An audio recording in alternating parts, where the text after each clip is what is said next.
I'm smiling to tell you welcome, to greet you welcome. But behind this smile I have today is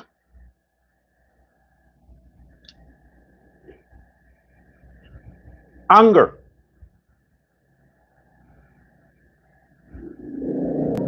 Anger.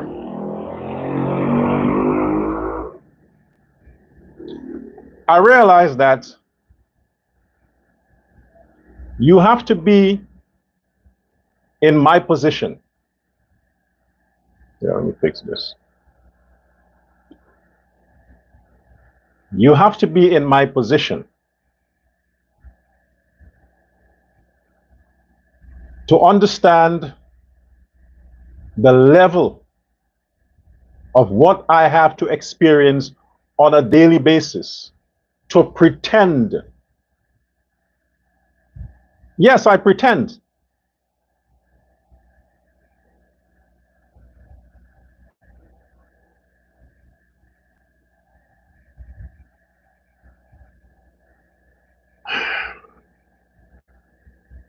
But I figured, cut all the bullshit. Enough with the drama.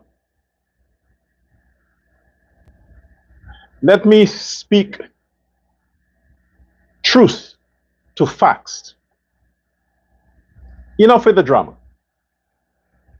Enough of me pretending.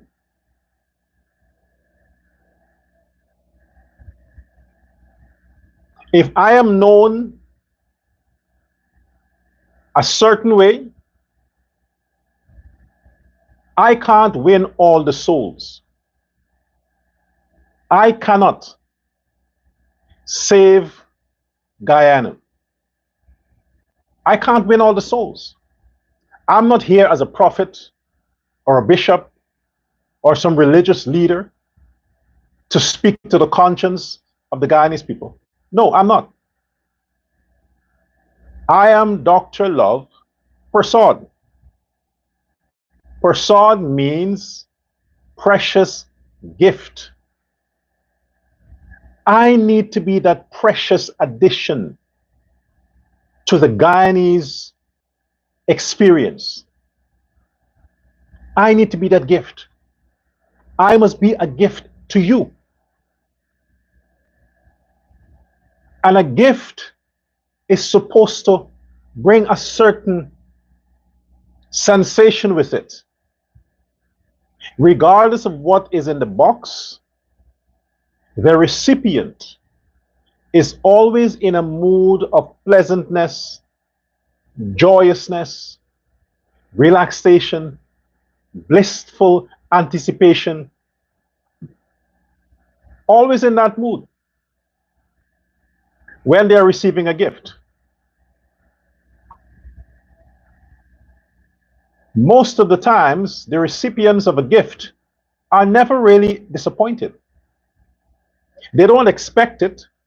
So when they receive something gift wrapped, they're happy. They don't care what's inside. The fact that they are considered to the point of receiving a gift, they're happy. I want the Guyanese people When they see me, when they tune into my programs, when I surface online, they must have a sense of relief that, hey, his message can be trusted. Joy comes after listening to what Dr. Love Prasad has to say. Even though every word may not reach every ear in the mood they would like it to reach them, at the end of the day, the gift brings hope. And that is what I should be doing. I have to stand in purity and I have to be consistent. I was almost distracted. I'm just human. I'm human. Yes, and money can corrupt. I was almost corrupted. Almost. I'm being honest with you. I am being honest with you. I'm not going to pretend. I'm being honest. I'm letting you understand. I was almost corrupted. Between, when was the last live I did? Saturday, Sunday? Sunday to yesterday. Almost corrupted. The offer was so great. The offer was so great. I can tell you that I said to myself, you know what? At the end of the day, I'm going to apologize to the Guyanese after the damage is done. After all, I need the money. I have things I need to get done.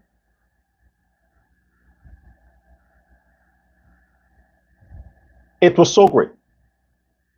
Let me give you a sneak preview of the offer. Collectively, the offers that were surfacing and circulating in my ears passed 200,000 American dollars. You get it? Past that amount. I pondered for a week. And the more I think about it, the more I came up with excuses as to why I should accept this offer. I saw a million things I can do with that money right now. It became so irresistible that I forgot about my morals. I forgot about my morals. I almost became a different person. $200,000 American dollars. That would solve some of my problems. And yes, I almost got corrupted. I'm giving you a sneak preview as to how resilient. After my live yesterday,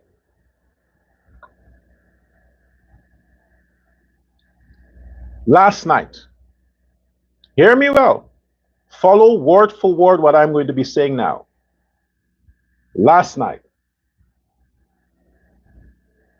I couldn't sleep. My conscience was beating on me. I couldn't sleep. I got up 2 a.m. today, walked around the house. You think something was on me. I felt this heavy presence in me. Walked around. I couldn't sleep. So I went back into my couch. I sat and I thought, I have a long day. I have to put some scripts together. I have to now see how I can spin this because this money was supposed to be, the first phase was supposed to be deposited today. So I sat and I, just like that, I fell asleep on the couch. And immediately, I can't tell you if it's 1 or 2 minutes, I dozed off. And my friends, fellow Guyanese, believe what you may. That's your thing. I'm sharing my experience with you because I need to set a stage as to what I'll be saying after.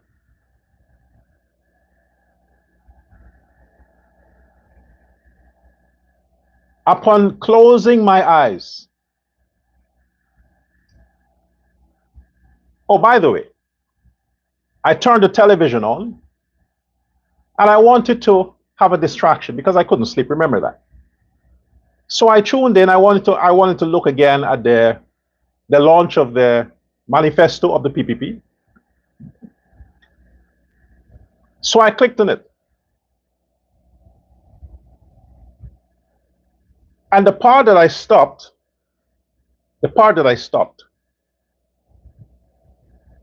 was where President Ali was making his deliberations. It was between watching him, I fell asleep. So while he was speaking, I literally heard, folks, while the president was speaking on the YouTube, go back and watch it. I literally heard he turned.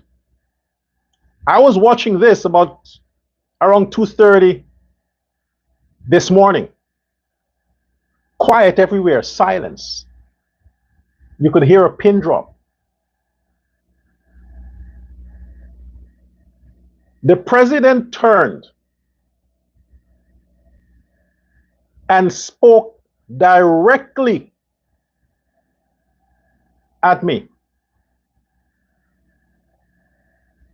This was my experience, like I said. His words were, "Kenny, what are you doing? What did I do to you?"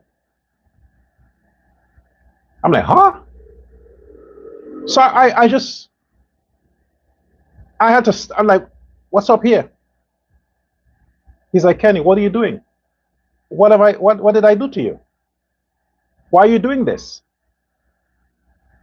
So I think to myself, what the fuck am I doing? I fell asleep after that. In the first phase, a few minutes of me falling asleep, the YouTube was still running. In the first phase of me falling asleep, fellow Guyanese, Dr. Jagan came to me. Dr. Jagan came to me in my sleep. Literally, I could see him. He sat next to me. Literally. And a few seconds after, Janet was there. No, I was scared as shit. I knew I was asleep then. I was conscious that, hey, this ain't real. And you know, in that voice that he talks, he called me Dr. Fucking love. He said, "My son, Dr. Love, do you really call yourself a Jaganite?" So I'm like, "Of course, Dr. Jagan, I call myself a Jaganite. I'm your servant. I'm a devotee to you." Then he said, "Prove it." He said, "Prove it." And he just disappeared. He disappeared. I woke up from the couch and I hid the fuck in the bedroom and locked the door. After that, yeah, I was so scared as shit. I'm like, what? First Ali and then Jagan? Am I that special? Do you know, it didn't cross my mind. It did not cross my mind that this could have been related to the bullshit I talked about on Sunday and yesterday. It didn't cross my mind. The whole day today, I'm trying to, I'm like, I never cursed Ali. And I definitely would not desecrate Dr. Jagan. What's the point? Lo and behold, earlier today, as I was still on track to continue with the programs, the whole deposit thing, somehow it got a little bit caught in transit. So I had my script prepared. On my way to get prepared for my live today, as to what I would have continued on the path that I started, I got a mysterious call from a fan all the way in Curacao. Curacao. A fan contacted me, got my number. Well, it's on my YouTube. I updated that today. And what do you know? It just went in my mind to change the picture of YouTube today with my number. All of that happened. It's spontaneous. And just about an hour after that, the person called. And is this Dr. Bruce? Yeah. Can I have some of your time? And then I said, yes, of course. That person reminded me that a while back, I had received some correspondence, emails and things like that. And then they said they were the person who sent me these information, hoping that I would consider it and do my investigation because they are concerned. Now, they had an accent, so I don't think they're Guyanese, but spoke English well. I revisited. I had a long chat with the person. I revisited the information, and then I realized, oh, fuck. This is what this is about. This is what this is about. That person who provided, that source that provided the information that I had a while back, almost a month and a half. If you can recall in some of my videos, I think then Facebook hadn't shut me down as yet. I had asked about, because I refuted what, when I said, when Jagdeo talked about 10 billion, I refuted. I said, no, it's 60 billion. So I said, it's not that amount. It's more than that. So I challenged Bar Jagdeo to get his facts correct, because he was saying 10 billion. Then I remembered, because I had browsed and started to do my background check and started to investigate what this person had forwarded to me. And I pulled something from that. And on my live, on my show, I talked about 60 billion. It is in excess of 60 billion Guyana dollars. But then I just let it slide, because I was shut down on Facebook, and it, you know, I got a little frustrated, and it just went under. But today, the source who had sent me that email and the information actually called. So I'm asking myself, why didn't the person call before? Why now? Why, after Ali superstitiously asked me via YouTube, and let me repeat this, 2 a.m., I was up, I couldn't sleep, I was just tormented. I thought, let me watch the launch again. So I had the part where President Ali was doing his deliberations. During that time, I experienced, maybe I was between sleep, I don't know, where he turned and he looked at me and he says, Kenny, what are you doing? What have I done to you? That was this morning.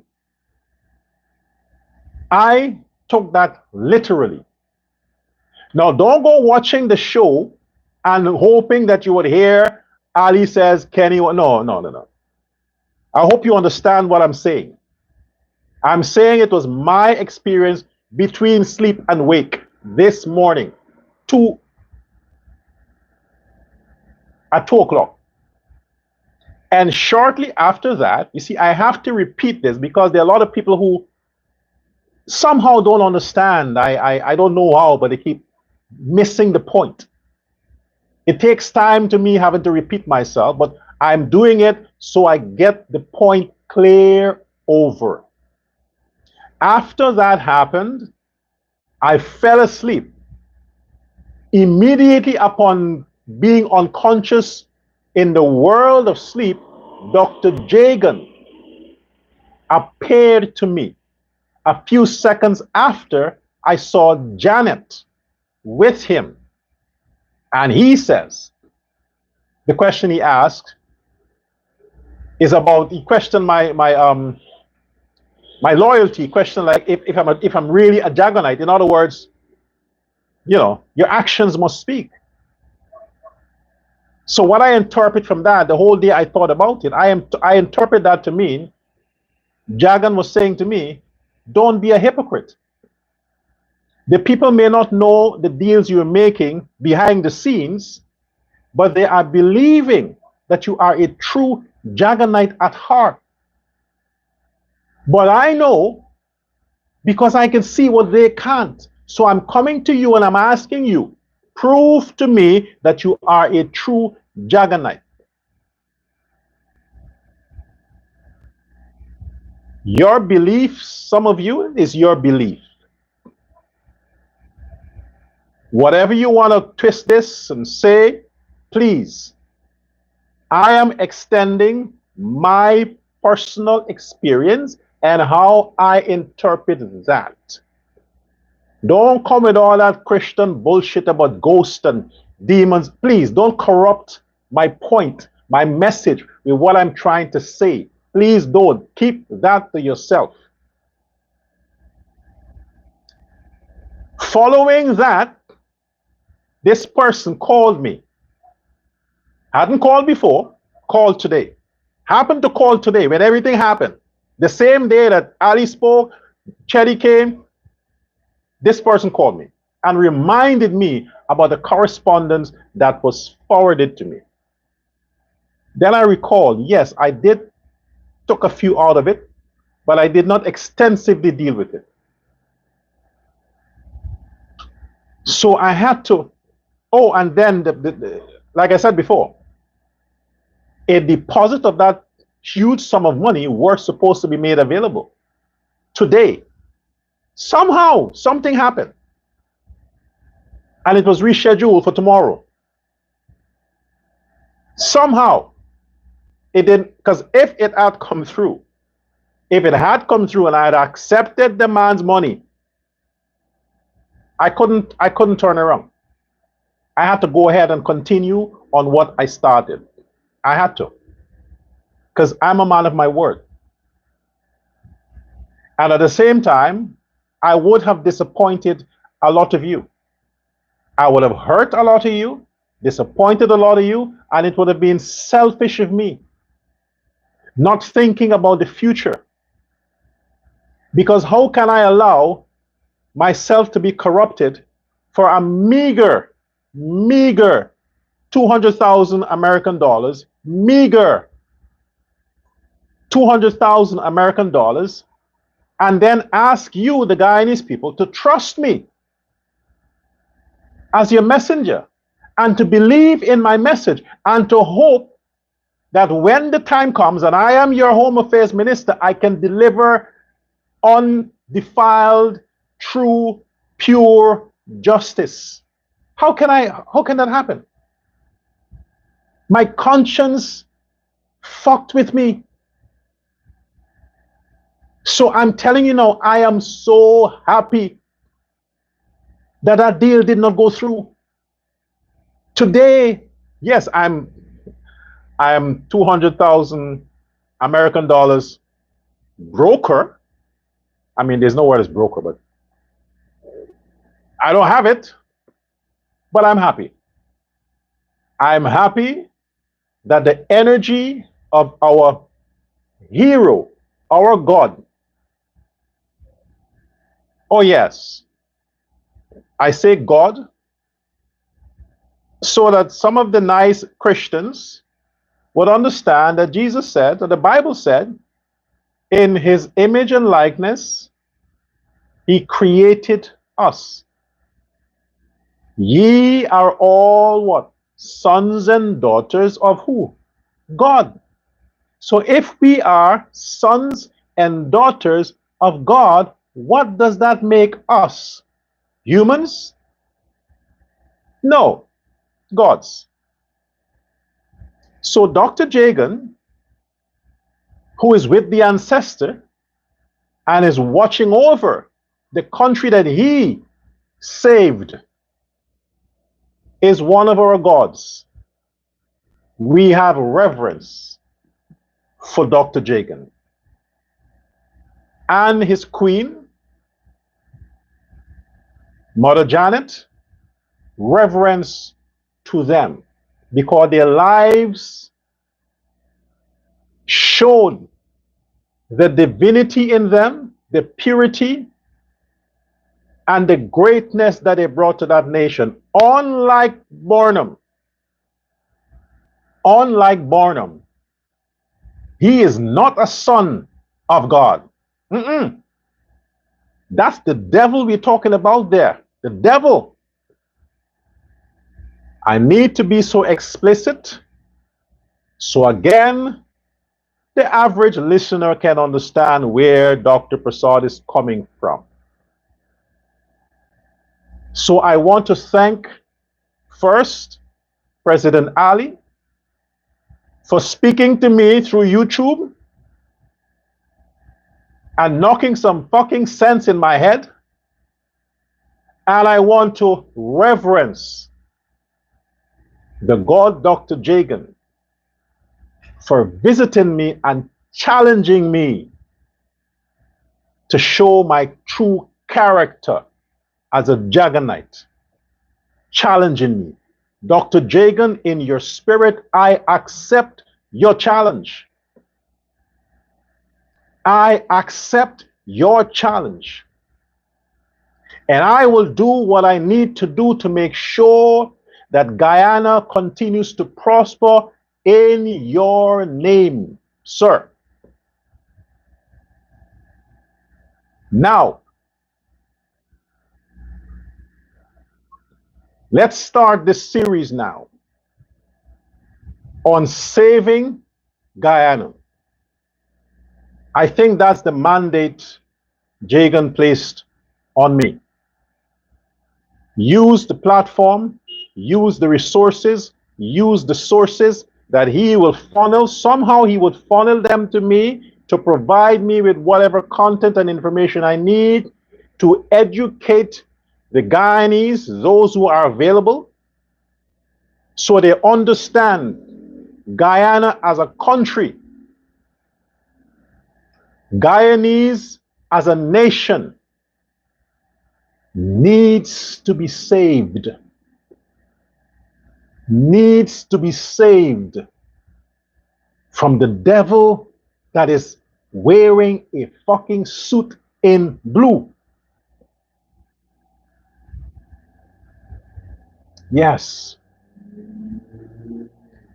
Azraeline's camp, all the whoever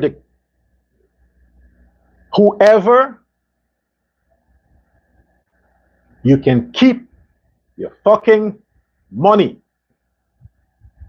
I'm saying now, yes, I'm the stupid Negro that is going to refuse 200,000 American dollars. Yes, I'm going to refuse it. I'm saying now here, I am refusing it. You can keep it. No, I didn't say Ajuddin Mohammed offered to pay. I didn't say that. I didn't say Aubrey Norton. I didn't say that. All I'm saying is I am happy that something happened that I did not get that initial first cut. So I'm saying now, whoever is using whatever name, maybe somebody is using the name of Win and PNC. Maybe somebody's doing it. Some rich guy somewhere is pretending that he's speaking on behalf of these people and is offering me that kind of money. Maybe. It could be. It could be. Let's just say that that's the case, that these guys are not aware of that. Okay, fine, give them that. But I'm saying now, keep the money. Give it to Smelly Smell and Borks. Give it to them. Give it to them. Jagan has my back. That's all I needed. You have any idea? Jagan showed up to you in your fucking sleep. Chetty Jagan has my back. I couldn't believe that I am relevant to the king, that he could visit me in my subconscious. I mean, now it is all clear. It is all clear. Why all these years I'm walking down this path? Now it's clear. He's always there. Chetty was always there. This is why if you circle and search social media, I'm talking so-called influencers and podcasters on both sides. You search them, PPP side and the others. Look how many times they mention the name Jagan. I coined the term Jaganite. I did. Search, go look. I am the first person ever to coin the term Jaganite. Jagan Night, a night of Jagan. Knight. Night of Jagan. Jagan Night. It was me. Now I'm wondering, how did it was Jagan who put that in my head, in my consciousness, that I could have spoken it out. Then he showed up this morning. What do you know? Imagine that. Me. Oh yeah, I did say I was Indo-Guyanese, didn't I? Yeah, I did. Now it all makes sense, right? You think I was nuts. You think I was nuts, right? Like I'm some, conspiracy theorist. No, things happen the way they do. So let's move on. I've laid that platform so you understand now. Oh, and Jagan didn't tell me not to cuss. He just said, prove to him that I'm a true Jaganite. And I know what he meant. Now I know what he meant. And I'm not going to take that video down. No, I wouldn't. Because if I take it down, I would not be reminded of my stupidity, of my lust for money. Just kidding. I needed to be there so I can watch it myself and ask, what the fuck is wrong with you? Seriously? You're going to sell your soul to the devil for 200,000? If it's 200 million, I would say, please, Dr. Jagan, I need this money. You know, I can do so much good with it. 200,000? Look, Wayne and friends, you got to come better than that. Oh, you don't come. Don't come. That's wrong. Don't come. Stay away. Right now, myself and the Guyanese need to join hands in hands to save Guyana. America, United States of America, I have my issues with you. It's personal. Next week, I'll talk more on that. But for now, America, the land of the free, the home of the brave. My personal issues with you is going to take a back seat right now. It's not important. What's important is that as a son of the soil, as a Guyanese patriot, as a slave to my land, as a lover to the 83,000 square miles, that I will pick up arms and fight in any war from any invader to protect Guyana's sovereignty. I will do it. So America, I'm saying now, as that person I've just described, I want you to help us rid Guyana of all the scums and criminals and thieves and robbers like Azzuddin Mohammed. I am asking you, and I am now putting in my bid. I'm putting it out there. I'm saying, America, you have my support to go ahead and get Mohammed. You have to work out the logistics with the president. But as a citizen, I am giving you that permission. Go and get him. You have all the information you need. Go pick him up. And all those who subscribed to his crimes, get all of them and send them to Guantanamo fucking Bay. Not El Salvador, Guantanamo Bay. Send them there, because they're terrorists. They're terrorists. Send them there. America, go get him. I want my money. I want my money.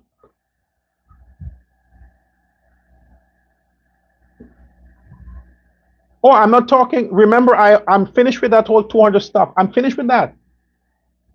I'm getting to the money that I want right now. I'm getting to that.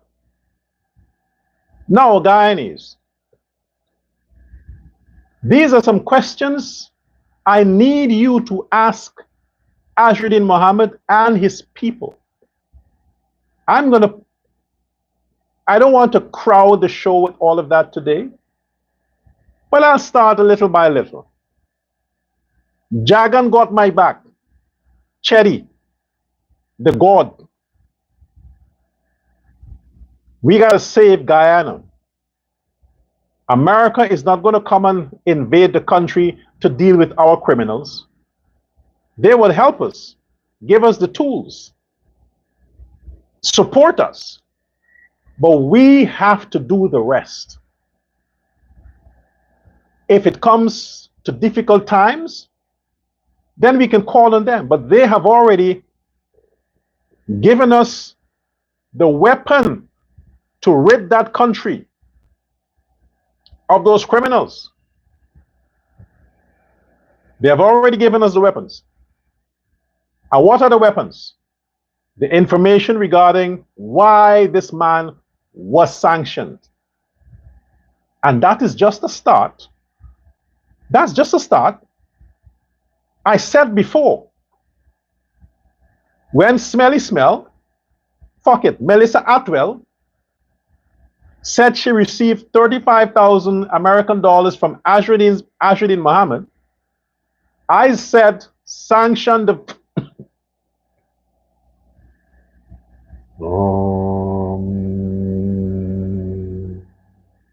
Yeah. I said, sanction the fucking bank. Whoever is responsible for getting that money from Guyana to Melissa Atwell, sanction the bank. Because she said it's a wire transfer. What is a wire transfer? Wire transfer has to be done bank to bank or Western Union to money transfer services. Sanction them. Start with that. Let's go back. 1993. 1993. Ashruddin, I'm asking you and your father. And to know, this is why, man, I tell you. Imagine yesterday. I was so blinded by this fucking 200,000 that yesterday I talked good about Shell Muhammad. I talked good about Shell fucking Muhammad. That he was PPP. I mean, I can't believe it. You see, money corrupt people. I am pure. I almost lost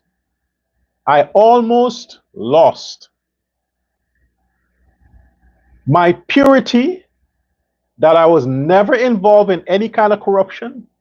The virginity of that, I almost lost it for a meagerly 200,000 from a corrupt group of people.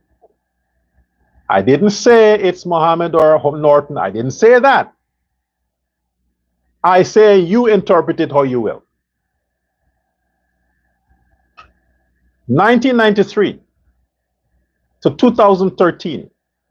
Ashruddin Muhammad, I need to ask you directly. You would be aware of that because whatever your father does, you will be privy to that information. You were maybe a teen or a kid at the time. That would have been 1993 and 2013 is like a 20-year gap. In that 20 years, folks, 20 years. Understand this, not 1 year. For 20 years on record. On record. The Muhammad's family, meaning the daddy, smuggled. Let's just focus on the gold. I'm just dealing with that. My sources, I said, I'm going to itemize this. For 20 years, smuggled Guyana's resources.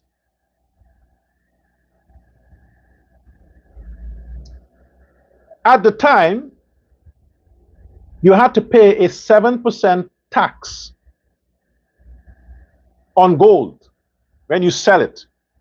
7%.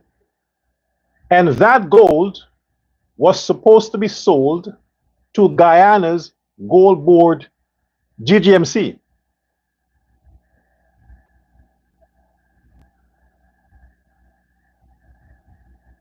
That gold was supposed to be sold to the Guyana Gold Board,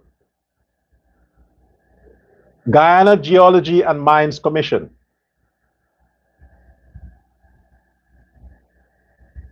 But it wasn't. 1993 to 2013, Ashruddin Muhammad, I'm asking your family,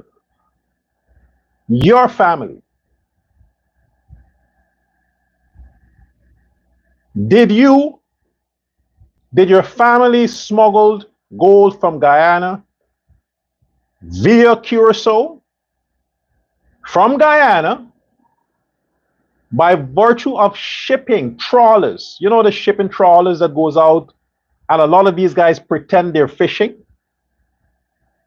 and they cross over international waters with drugs and gold and guns and all these things. Well, I'll stick to the gold. Other people do other stuff, but let's deal with the gold. That these gold were exported out of Guyana,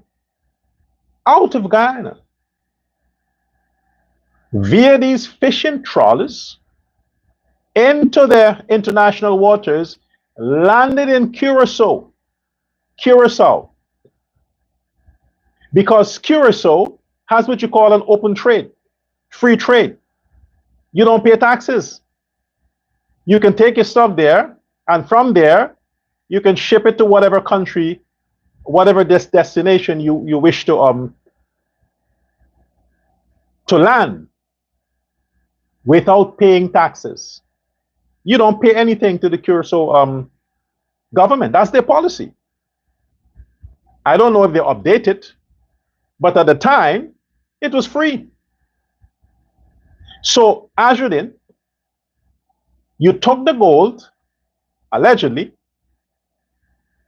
for 20 years, your family, your father, and whoever else, without paying the Guyanese people the 7% tax on their resources.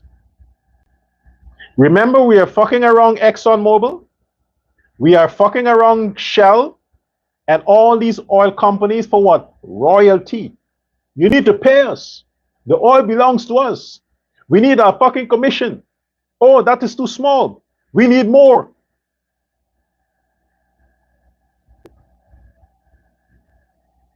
Yeah, Norton. You see how you are bashing President Ali and Vice President Jagdeo or the government now over royalties, over how much commission, over the amount of percentage and taxes for the oil revenue? Yes. Exactly. Just like that, the Mohammed's family needed to pay this 7% tax on gold export or whatever. They had to pay that. We're talking tons and tons and tons and tons and fucking tons of gold over 20 fucking years. Zero taxes. Zero taxes went to the treasury. Who was president at the time? Donald Ramotar. And the PNC were cussing Ramotar about how the economy is slowing up, or the economy this, economy that. When people like the Mohammed's family were robbing the country of its resources and its taxes. This is why the government could not do much, because those people like the Mohammeds were fucking robbing the country. Robbing the country. And the PNC, on the other hand, oh, they knew. Oh, yes, I'm getting to that part. They knew what the Mohammeds were doing. Oh, yes, they knew. So all of this fucking resources in 20 years, I'm just sticking to that for now. 1993, 2013. No, Ramotar was 2010 to 2013. Before that, I think was the Jagdeo government. However, these guys were so slick that they evaded even the tightest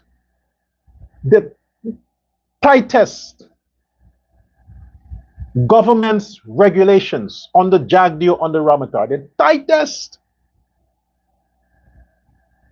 Because the people that the government, the Jagdeo government and Ramotar, the people that they have trusted to look out to be stewards towards collecting the taxes and managing the system managing the country's resources, they were corrupted by the Bahamas. And it seemed like the country wasn't earning money. Yes, it was earning money. But was the money coming to the treasury? No. Because the Mohammeds, based on the records, and the Americans, what I'm saying here, the Americans have all this information. They have it. The fact that my source could know this, it means the American has the information. I'm like, what, the 10th source to get this? This is stuff that is out there. No taxes. I want you to think about something, Guyanese. Think about something. 7% on export for, what is it, 1 gram? I'm not into the gold stuff, but let's say 1 gram or kilo, whatever. Over a 20-year period. This is why I said to Barajagdio, it wasn't 10 billion. Couldn't be. 20 years, you're robbing and stealing and embezzling. Can't be 10 billion. Over 60 billion Guyana dollars. Over 60 billion. Do you have any idea what the country can do with that money? You're talking about raising salaries for public workers, Norton. You're talking about increasing pensions, increasing the grants and the grants for children and old folks. Yeah, 60 billion can do a lot, can go a far way. 60 billion.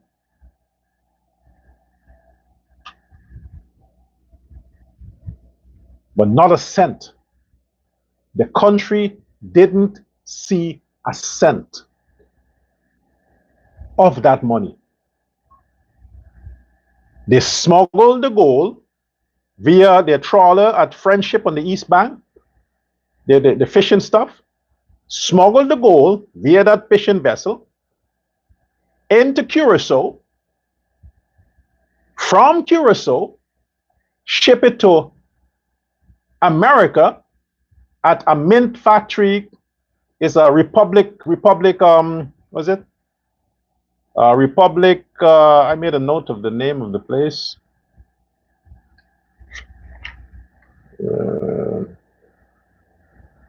Republic Metal. Yeah, Republic Metal. Yeah. New York. A company called Republic Metal, they were receiving the illegal gold from the Mohammeds. Then they get it there, cleaned it up, and wash the money and send it back to the Mohammeds in Guyana. It gets even more terrible. 1 million American dollars. You think these fuckers got rich by honest means? You see why Chetty had to slap some fucking sense in my head this morning to tell me to prove my loyalty? Because Dr. Jagan knew that I had this information, but I did nothing with it. And if I had accepted their money, I could not have done anything with the information. He knew. You know what $1 million American dollar is? Per day. Oh. Now you get it. The Mohammeds, on record, information available. The Americans have this information. Were banking depositing at the bank in Guyana. You know the NBIC? NBIC, National Bank of Trade and of Industry and Commerce, yeah. National Bank of Industry and Commerce, formerly NBIC, now it's GBTI. No, Republic Bank. Now it's Republic Bank. But then it was NBIC. You have any idea how you can corrupt banks with $1 million a day? That's every banker's dream. Every banker's dream to have a client. This is why a lot of the banks are so in deep shit with drug dealers, because they need the cash to operate their banks. And at the time, 1993, to deposit $1 million American a day in the bank, that is $7 million a week, 31 million. Okay, fuck the month thing. Let's go yearly. 31. Let's do some math. I need to have some time. I'm not going to exhaust this in one show. I got to keep this up. Yeah. If the phone looks like it's a fucked up phone, it is a fucked up phone. You see, 200,000 could have gotten me a nice iPhone 15. No, that's for bitches. I mean, sorry. Pardon. Ladies like iPhone.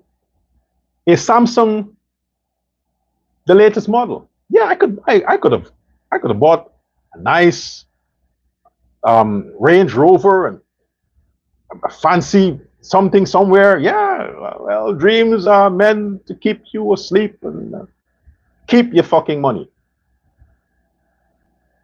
Chetty will make a way. He knows I need a better phone. Anyway, yeah, let's $365 million a year multiply by 20 years.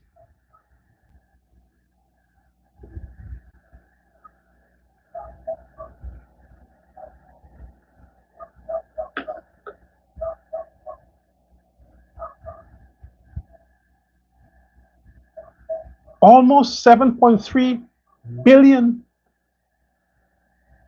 American dollars. Donald Trump don't have that kind of money. And Trump is in business since he's like 10 years old. He's an American giant. And he ain't got that kind of money. And he did legitimate businesses for all his life, and he ain't got that kind of money.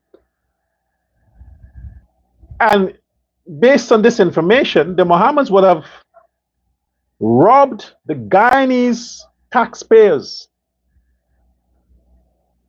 from 1993 to 2013, 7.3 billion American dollars. Ooh. Oh, oh shit. Oh fuck. Get a fit there. Damn.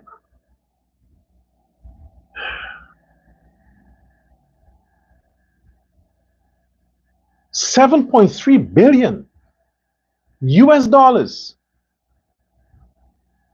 You have robbed the Guyanese people in a 20-year span, and that's up to 2013. We ain't calculate yet 2013 to 2025. Oh, that's not included yet. I'm just dealing with up to 2013. 7.3 billion. Look at how it happened. On record. I'm speaking based on facts that are available. Sources for this information. Hence, we have the sanctions.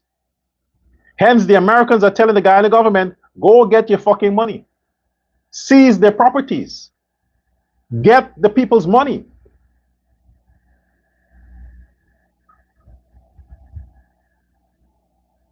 Did anybody know about this? Yes. Because if you Google, or if you check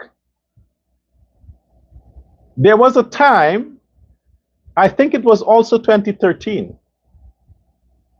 My dates might be off a bit, but I think it's around the same time when this aspect of the smuggling came to a halt.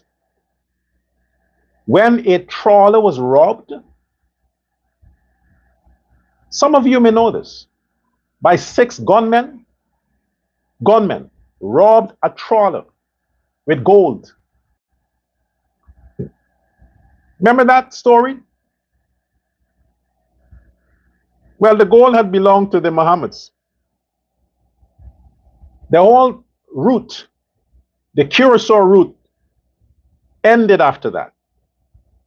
Because the government of Curacao got involved. It's like, hey, what's happening here? This is what's happening under our noses. Well, even though nobody pays taxes here, it's a free, you can transport your stuff here. Yeah, it wasn't mined in Curacao. It's just a transshipment point. But nobody pays anything. It lands there, and from there it goes to wherever. So the Curacao government doesn't earn anything. That's why they have it. Encourage businesses. So when they start their investigation after this robbery took place, follow the money. It went back to the same people, Mohammeds. Then a lot of toppers, a lot of huge heads got involved. Hey, what's happening here? We got to get down to the bottom of this. It came out. The secret's out.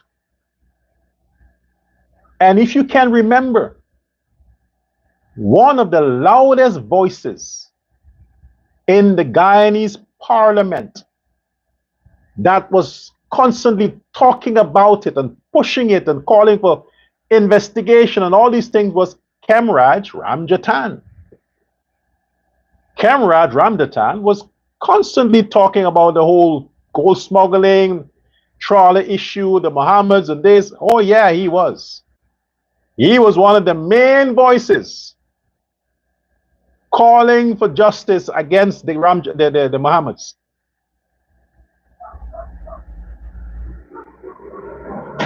My question now to Kemraj Ramjatan. Oh, you were in government too, Kemraj. You were their Home Affairs Minister. You forgetting? You could have revisited this issue and brought the Mohammeds to justice. You could have done it. You were Home Affairs Minister 2015, 2020. You had all the apparatus now to deliver because you were fighting for that when you were in opposition. Now you became the power. What happened?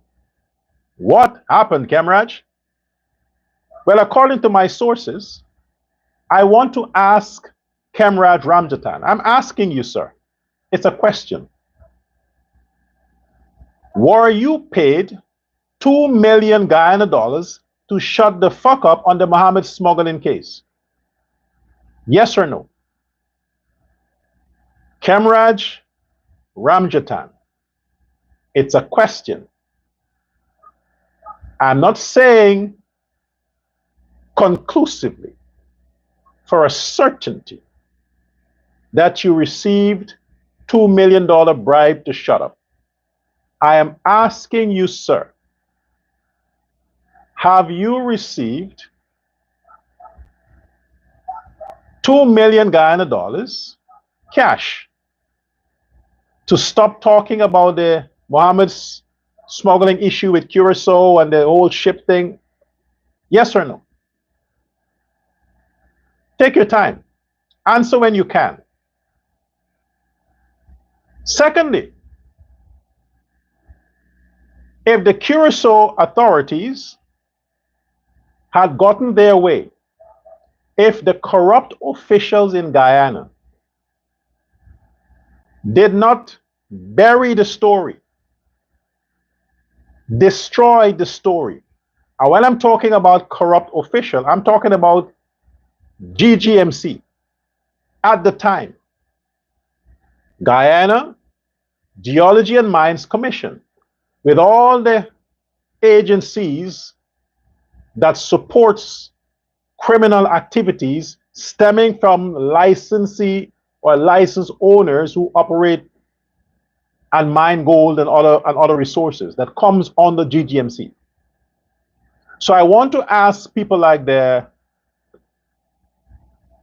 Auditor General,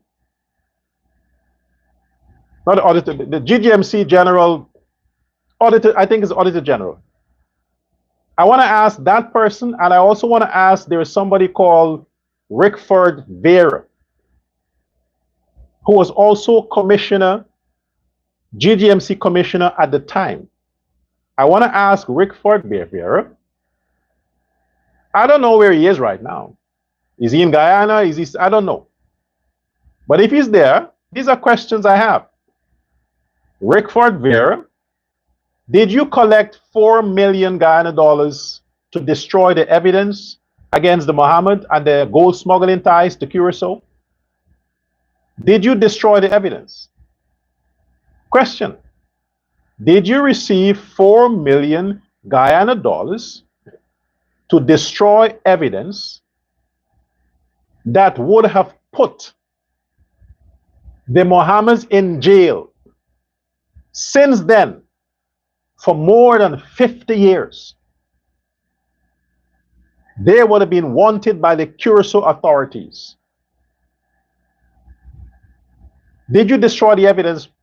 Did you sell out your taxpayers and your country to the terrorists within the country for 4 million Guyana dollars? Question. Yes or no? I'm not a judge.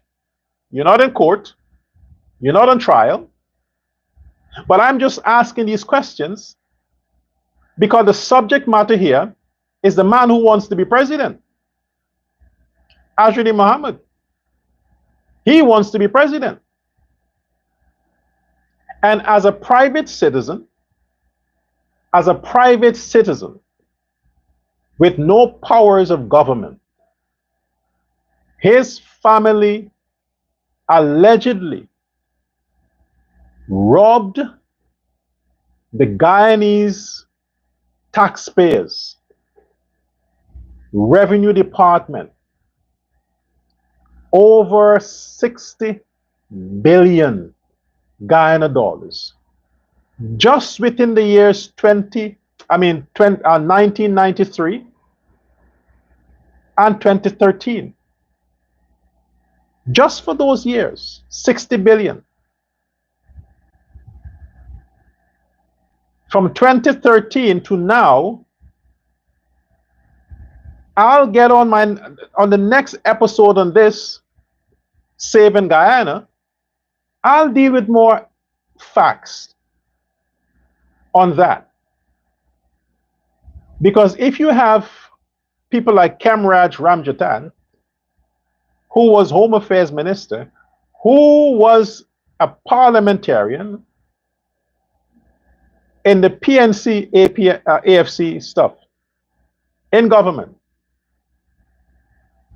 If it is true, Kamraj, that you took 2 million Guyana dollars to bury a criminal case like this, as in you do not push it anymore, since you had more evidence than most of your colleagues in the parliament, that if you were an honest person, if you were a real patriot, if you were a fighter for the economy and the democracy and the safety of Guyana, you would have never sold your soul for 2 meagerly million Guyana dollars.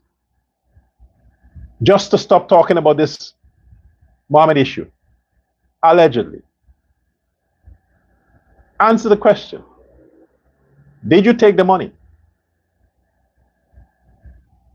Now, you very well know the Guyanese people will not believe you if you say you didn't, based on the fact of what the joint coalition did to that country, 2015, 2020. And none of you can say and be trusted that you have not taken any bribe from the Mohammeds to hide their corrupt practices. None of you can say that. After all, you are in government and we saw how you fucked up the country and the money. And you're going to get 2 million to keep quiet on a corrupt case, corrupt clients, and you want to say you didn't accept it?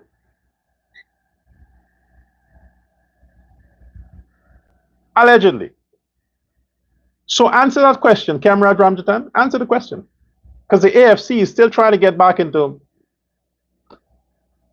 I don't know where they go, but they're still trying to get there. So all you opposition people who knows this, the fact that I know this, it means that the rest of you do.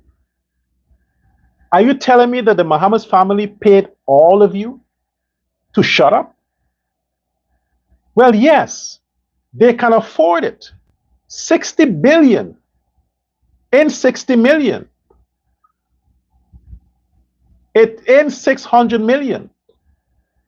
So 1 billion. I'm over exaggerating. 110 million. 10 million Guyana dollars, and the Muhammad's family can pay all the people who matters to shut the fuck up on their crimes. Just 10 million. They already have a 60 billion that from 1993 to 2013 plus, and we are just talking about gold here. We ain't talking about the rest of things the American talked about: drugs, guns, weapons. No, we're not talking about that. This is just money they robbed for the gold. Now you understand the magnitude of the Muhammad's wealth. The magnitude. These people have some sick money. It makes you people now that they're taking $1 million Guyana dollars and building some shack with it. $1 million? Yeah. $1 million Guyana dollars and building some zinc shack with it and give it to you. And you're like, thank you, Jesus. You want to vote for him because he's taking the interest. He is taking the interest on the $60 billion. And he's taking, put 10-0 and then a 1 at the back, percent, and is distributing that to build some houses, buy some motorcycles. And you think that this guy is an angel.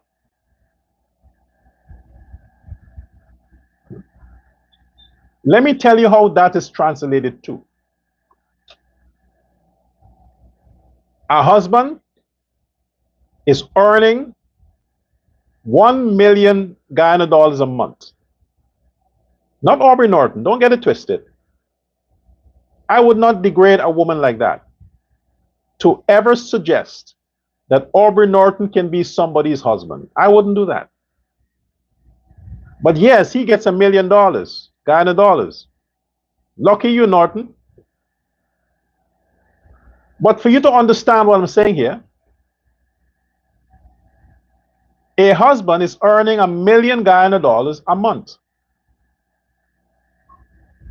And he has a family of 5, wife and 4 kids. And he is giving his wife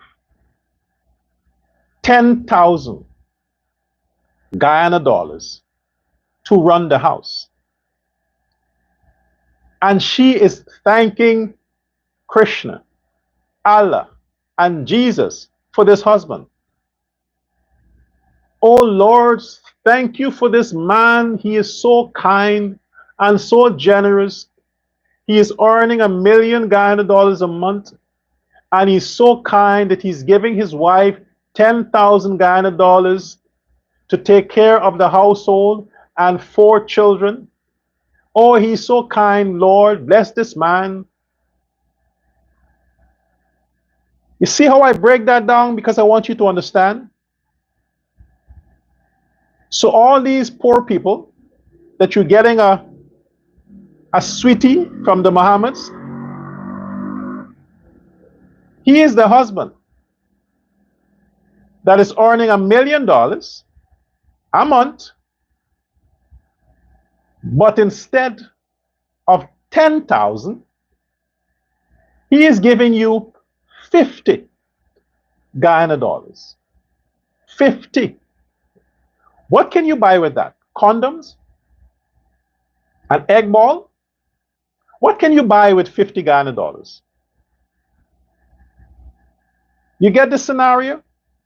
Okay. So the 60 billion that they robbed from taxes, that does not include the sale of the gold. That's just the 7% that rightfully belong to the treasury. We are not talking about the 93% total cost that the Mohammeds made on that. So if 7%, grab this now. Let's make it beautiful. I'm trained as a teacher. I don't like getting to the point. I want my students to understand. So I'm going to give all kinds of examples so you understand. Imagine 7% equals 60 billion over a 20-year period. 14% is 120 billion. 24% is 240 billion. And you can add and add and add, close to $1 trillion. If you now put all of that together, see if you can come up in your head, imagine a figure of how much money the Mohammeds earned in gold smuggling just for 20 years. This is why they claim that they own the police force. This is why the man behaves the way he behaves. This is why he talks so arrogant. This is why he behaves this way, because like, hey, I fucking own you. My father's been funding you forever.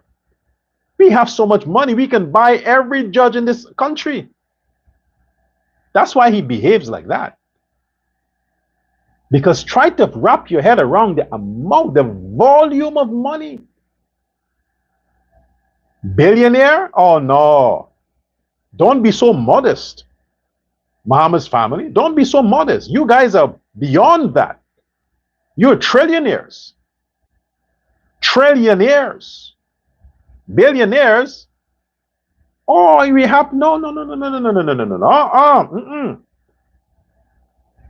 Gold smuggling for 20 years. And if we add 2013 to 2025, 12 years, 32 years. Oh, gosh. Oh, Jesus. Oh, I got the spirit here. Chetty, save me. 32 years of smuggling. 32 years. How old is Muhammad? 35, 38?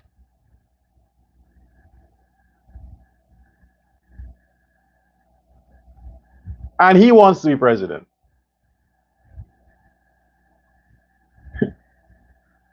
He grew up in corruption and wants you to trust him to manage your country, manage the resources, make oil deals. I mean, come on, man. If he gets his hand on the fucking oil contracts, they might funnel the percentage of the oil to their own accounts. They might funnel it there and say, hey, put the governor of the bank, say, hey, make sure the money comes to this account here. Then we are going to send it back to the state's account.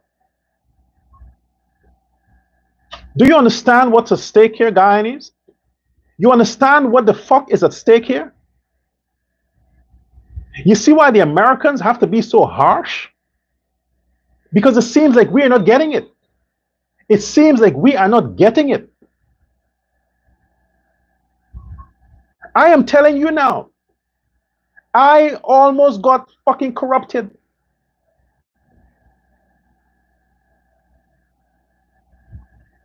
If I had any information, if I had reviewed this information, if I had talked extensively the way I should have, and I had an idea as to the volume of robbery that took place by this family,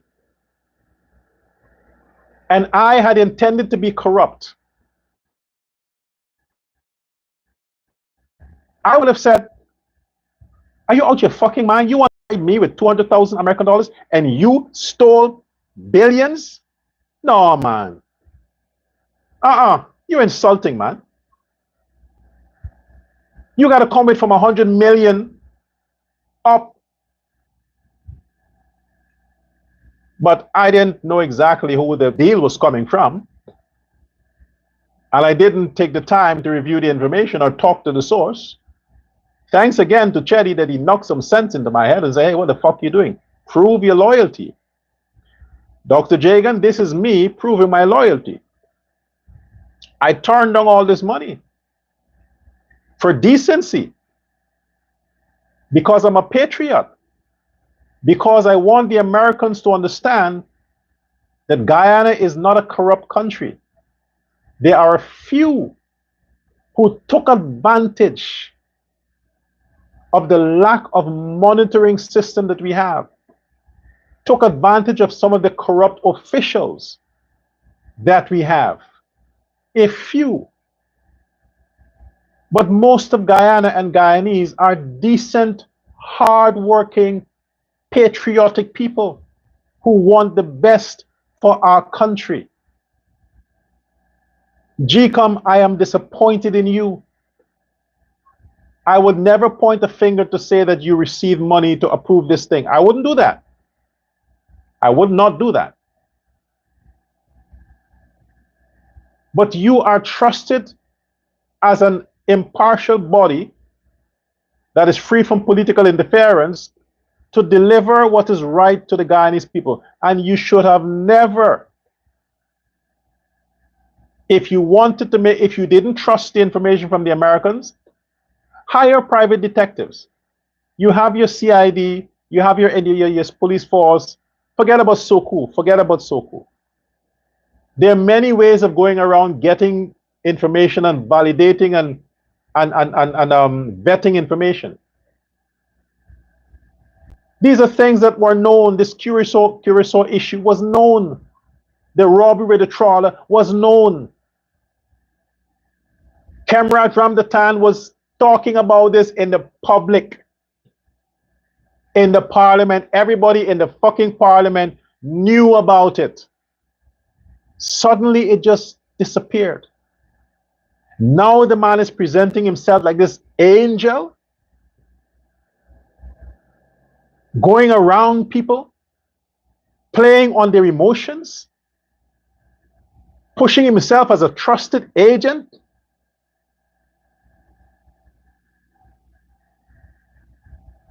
When you see people are wearing shades all the time, even after 6 or before sunrise, they're indoors and they have on dark shades. The rain is falling and they have on dark shades. They're hiding from the public. They think people will see them for who they are, because your eyes are the windows of your soul. And when people are evil, when they're dark, when they're nasty, when they have evil intentions, they can't take their glasses off. They feel protected behind wearing dark glasses. You know, like how these thugs always have hoodies and face masks as if there's some Yeah. They hide behind that. This is why now you can say why this Muhammad guy is always wearing dark glasses. You get it. The evil within had to be protected. So I'm going to leave you with this, guys. I'll leave you with this for today. Don't sell your soul. No money is worth you selling your soul. You see, I haven't talked much about Ali because I wanted to focus on the fact that we have to save our country. And if Azruddin and Win gets anywhere close to the parliament, I am not one of the persons who's going to be begging America to forgive us. I wouldn't. I wouldn't do that. But I hope the system learns. I hope the Americans provide information the same way they stop this hypocritical pundit, this loser. He should get his pundit's license suspended. They should excommunicate him from the Hindu organization in Guyana.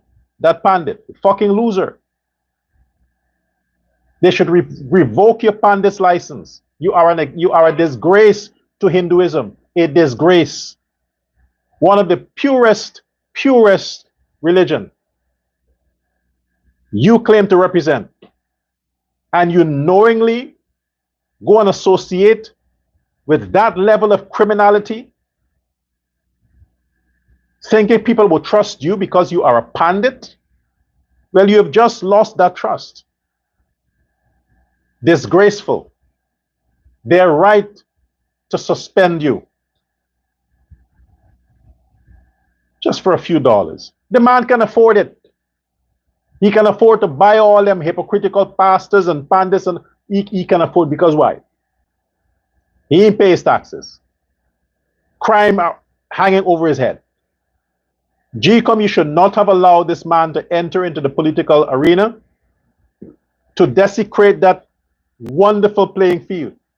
And shame on you, Aubrey Norton, for knowing all of this and keeping your mouth shut.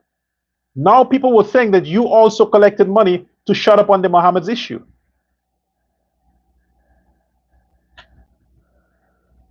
Everything I say is alleged. Let the Muhammads come out and address it. The information is online. The Curacao crisis, the shipping crisis, the trawler, the robbery in the boat, all of it is out there. I'm just repeating what is already out there. But all these things, the so-called media in Guyana, because they are being sponsored by this family, they don't, no, we're going to talk with that. No, keep that suppressed. And you see, folks, if I had collected that money today, I would have been one of the persons too to just, no, it's not my business. Let the state, let the Americans deal with that. Not my business. I am happy it didn't go through. I'm happy about it.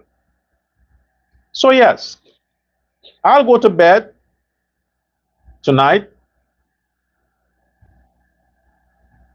not 200,000 richer, but happy.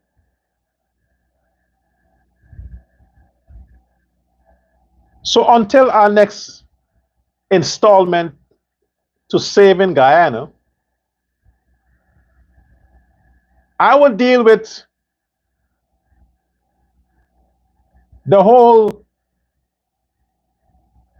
or a little more in depth, on the issue with Rickford Vera.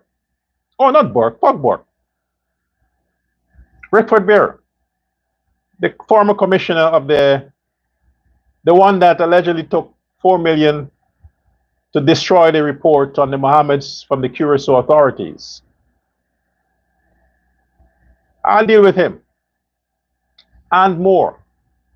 Elections is just under 2 weeks. Just under 2 weeks. And I'm asking you, fellow Guyanese, please, together, let us save our country. America, again, you have my permission to go in and get the Mohammeds, seize their properties, freeze their money. The same thing you do to terrorists around the world, do it there. Freeze their assets. If the government ain't doing it, you do it. Sometimes you need Big Brother to come in and help. So Big Brother America, you've been warning us, you told us, you gave us all the information we need, all the facts you made available. It seems like we want you to come and do it yourself. So I'm asking you, go in Guyana and do it yourself. Go and freeze and investigate the banks. Yeah. And this place I mentioned, this Republic Metals in New York, why are they still operating? Why is it that their licenses are suspended? Why aren't they under investigation? Why is Republic Bank, formerly NBIC, why aren't these banks sanctioned, investigated, held accountable? You can revoke license for banks, right? You can do that.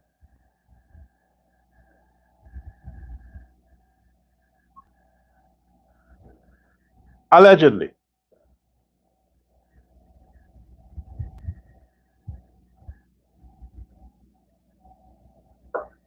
President Ali,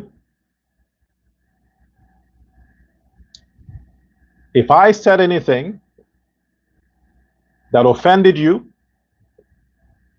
I apologize. Vice President Jaglio, if I said anything to offend you, I apologize.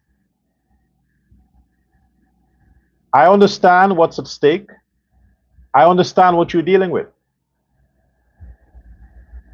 I am here to join the fight and to stand with my government, my party, and my people to save my country.